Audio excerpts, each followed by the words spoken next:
जय हिंद दोस्तों। तो my channel Sunil Yadav cadet.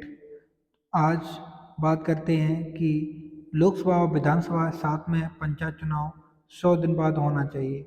जो मेरे प्रधानमंत्री मोदी जी ने अभी एक कैबिनेट में मंजूरी दी है कि लोकसभा और विधानसभा के जो चुनाव वो साथ में होंगे। तो एक न्यूज में खबर निकली है, एक देश एक चुनाव कोविंद कमेटी की सिफारिशों को कैबिनेट को मंजूरी मिल चुकी है। लोकसभा विधानसभा साथ में पंचायत चुनाव 100 दिन बाद होने चाहिए।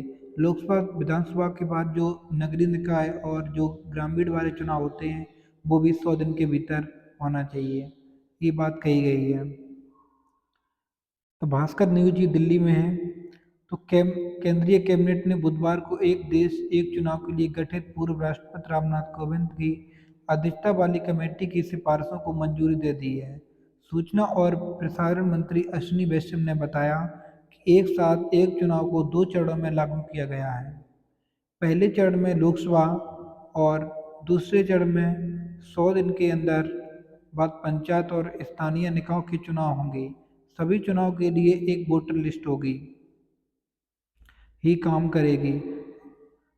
सिफारिशों को लागू करने और बिल को शीतकालीन सत्र में रखने के सवाल पर सीधा जवाब नहीं देते हुए वैष्णव ने कहा कि गृह मंत्री अमित शाह कह चुके हैं कि सरकार अपने इसी कार्यकाल में इसे लागू कराएगी। उन्होंने कहा कि एक देश एक चुनाव के लिए सर्वसम्मति बनाई जाएगी। अगले कुछ महीनों के दौरान सभी पक्षों से बात की जाएगी। एक क्रियान्वयन कमेटी का भी गठन किया जाएगा। तो चुनाव आयोग के अनुसार 2024 के लोकसभा चुनाव के लिए करीब 12 लाख पोलिंग स्टेशन बनाए गए। 229 में पोलिंग स्टेशन बढ़कर 13,57,000 हो जाएंगे।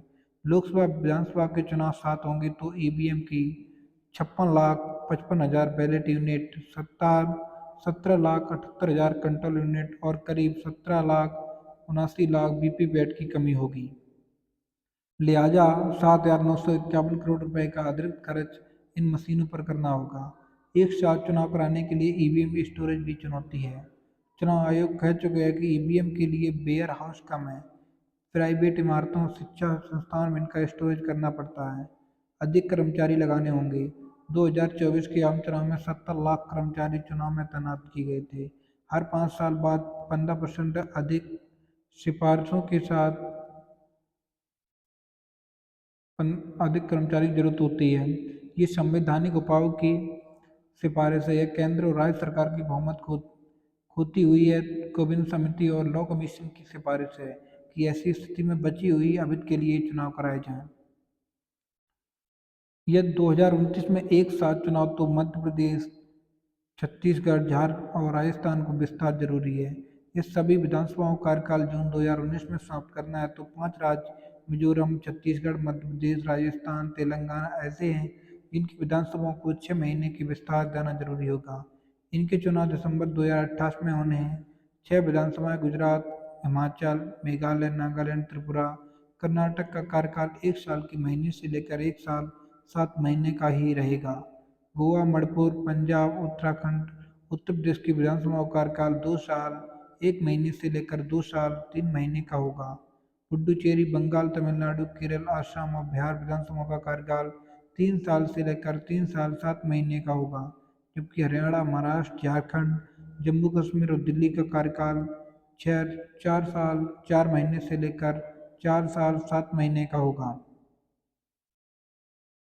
कैबिनेट ने एक देश एक चुनाव की सिफारिश को मंजूर कर लोकतंत्र की मजबूती और विविधताओं का दिशा में बड़ा कदम उठाया है। मैं पूर्व राष्ट्रपति रामनाथ कोविंद के प्रयासों को धन्यवाद देता हूँ। ये बोल रहे हैं प्रधानमंत्री मोदी।